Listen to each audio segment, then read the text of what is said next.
Okay, we'll continue with now muscles of the arm, forearm, and hand. All right, so let's take a look here. Is muscles that connect the arm to the pectoral girdle, ribs, and vertebral column, making the arm freely movable. Muscles can be grouped by flexors that include the coracobrachialis and pectoralis major, so it's flexing the arm. Extensors, that will take it back, teres major, lats.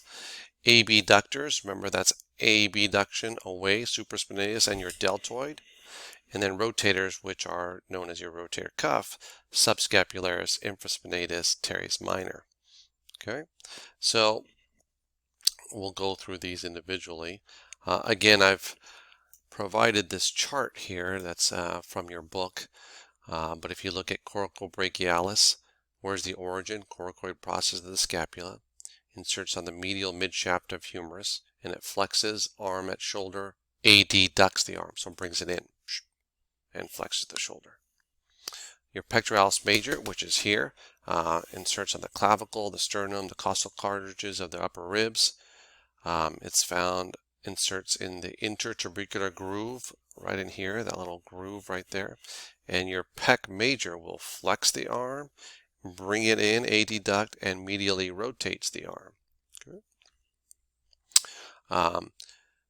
So let's see here. When you're doing a chest press, right? If you think about all the things that the pectoralis major does, it's going to flex the arm, it's going to bring your arm in, and it's going to rotate your arm here. So a dumbbell fly is basically doing everything that the chest can do.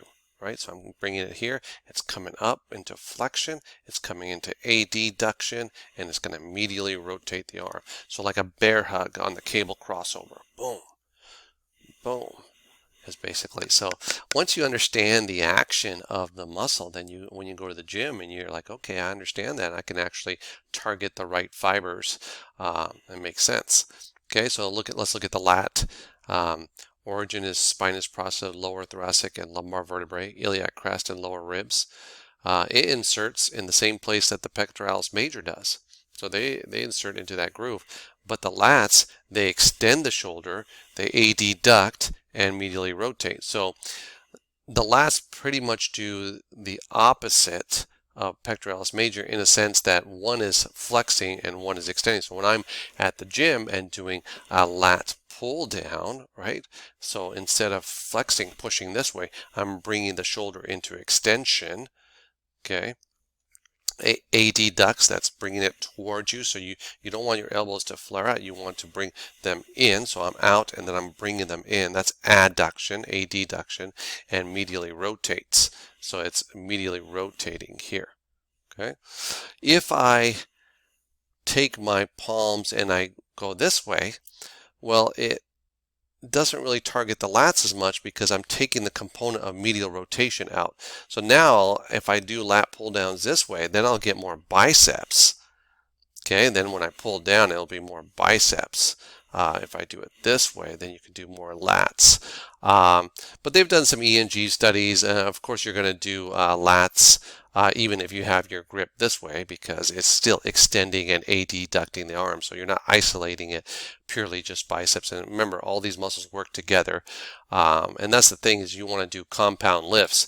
You don't want to just kind of do individual bicep curls. You want to do like the big stuff, squats, deadlifts, RDLs, which will make all your muscles work together. Lat pull downs, push-ups, pull-ups. Those are the big six, right? Those are the exercises that we really want to do because you want that to carry over to the real world. I mean, the only time that this does is 12-ounce curls. But we do lift things together. But if I were doing a deadlift or if I were doing a lunge or a squat, if I'm doing a pull-up, those are things that are functional, and I think those are the ones that you probably want to concentrate on a little bit more. Okay. And then you've got deltoids, lateral portion abducts the arm, anterior portion flexes the arm, posterior portion extends the arm at the shoulder. So your deltoid, you've got your anterior, you've got your middle, which is lateral, and then you got your posterior.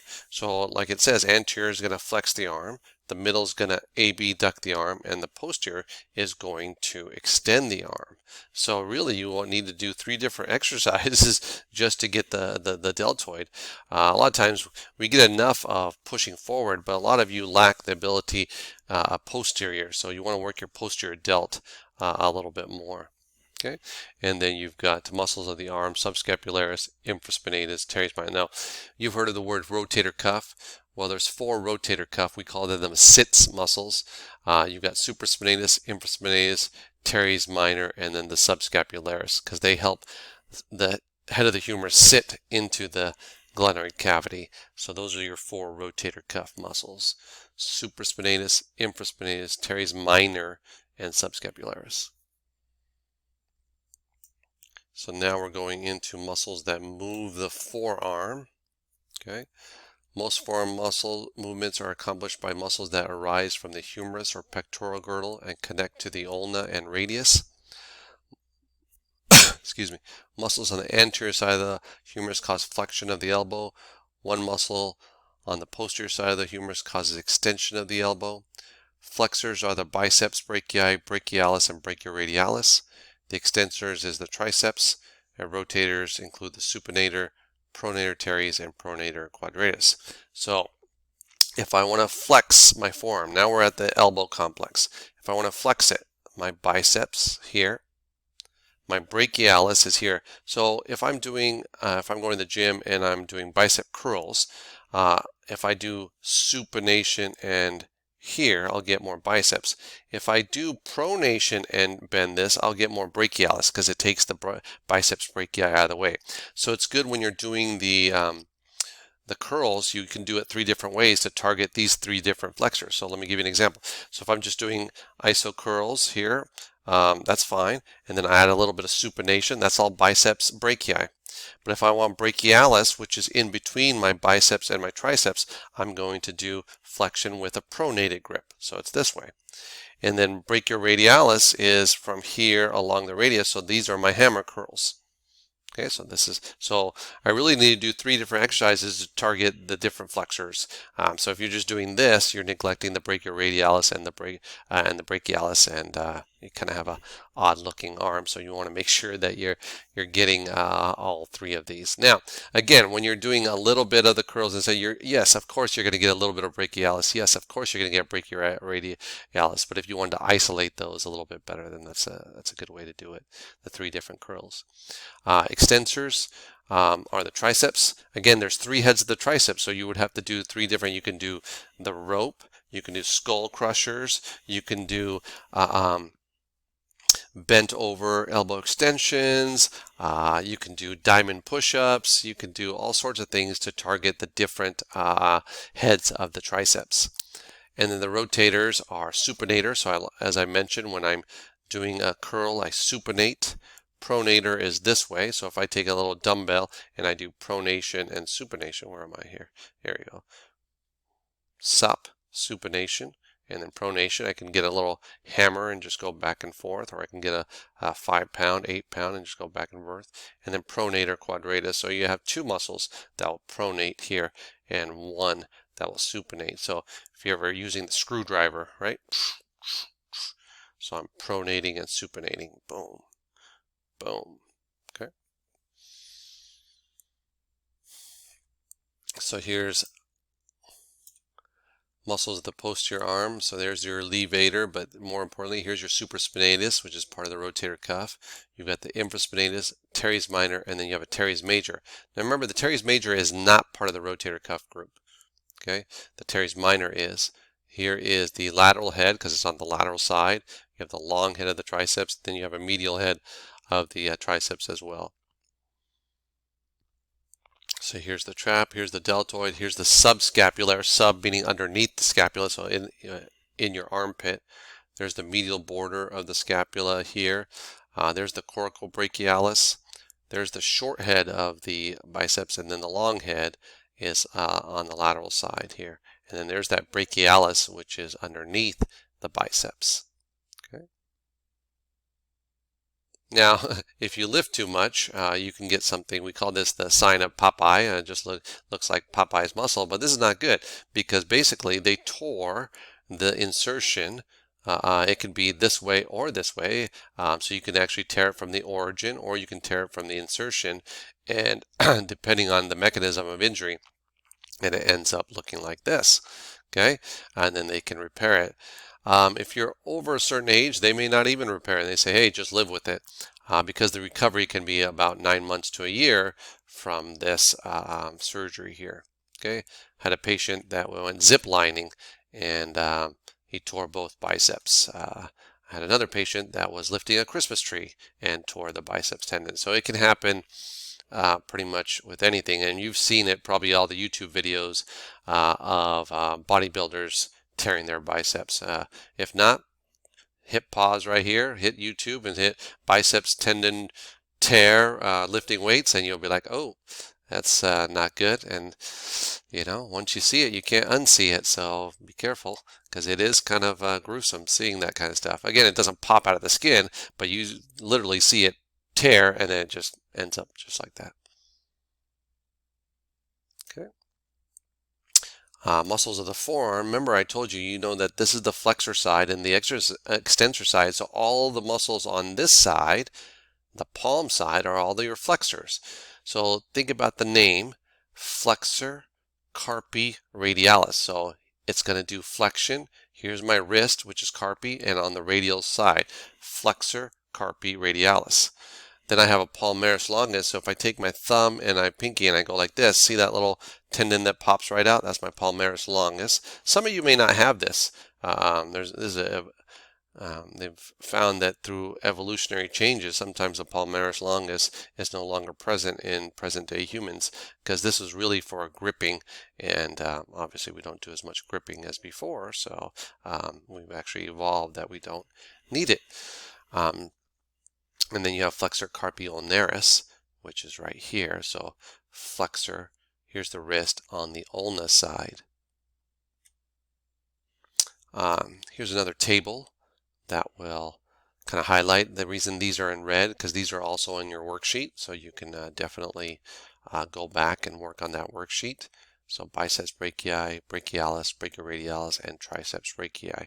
Doesn't mean that these are not important, but so these are the only ones that were also on the worksheet is what I'm trying to get at. And so you want to know the action, the origin, and the insertion. Again, in this lecture, I'm not going to read over this, but you have that available, and you can always look at that in your book. Muscles that move your hand. Hand movements are caused by many muscles. Movements of the hand are caused by muscles originating from the distal humerus and the radius and the ulna. So on the flexors, which is the anterior side, if you're thinking anatomical position, include the flexor carpi radialis, flexor carpi ulnaris, palmaris longus, and flexor digitorum profundus. On the posterior side, you have the extensor carpi radialis longus, extensor carpi radialis brevis, extensor carpi ulnaris, and extensor digitorum. Now on the posterior side of your forearm, you've got extensor digitorum, extensor carpi ulnaris, extensor carpi radialis brevis. Okay, you have extensor carpi radialis longus, extensor, and the flexor. Now, even though this is on the extensor, it kind of is on this side, so it kind of gives you the notion that it's on the extensor side, but technically it is on the flexor side, but it kind of originates off the ulna here. So you might see a little remnant of the flexor carpi ulnaris, but please remember that the responsibility is to flex it, but it kind of branches off the ulna, so you'll see it on this side. If you go back to where we were, see, here's the flexor carpi ulnaris, is how it's wrapping around. So it's technically, majority of it is on the flexor side, because that's what it does. But if you were to look at the extensor side, you see the muscle belly a little bit on that extensor side. There you're looking at this, you're like, oh my God, there's so many. But they're not as complicated as they are wordy. So look, again, flexor carpi radialis. It's on the flexor side. It's on near the radius, and it will bend my wrist, which is the carpi. Flexor carpi ulnaris, it will bend my wrist on the ulnar side. Palmaris longus, there's a long muscle near my palm. Right? Flexor digitorum profundus, it's going to flex all my digits. Okay. Extensors on the other side, it's going to extend My wrist it's a long one. There's a one that extends and it's a short one. Extensor carpi ulnaris is on the pinky side, and then extensor digitorum will do all the digits. So you can definitely go over this. All right. That's all the arm and hand.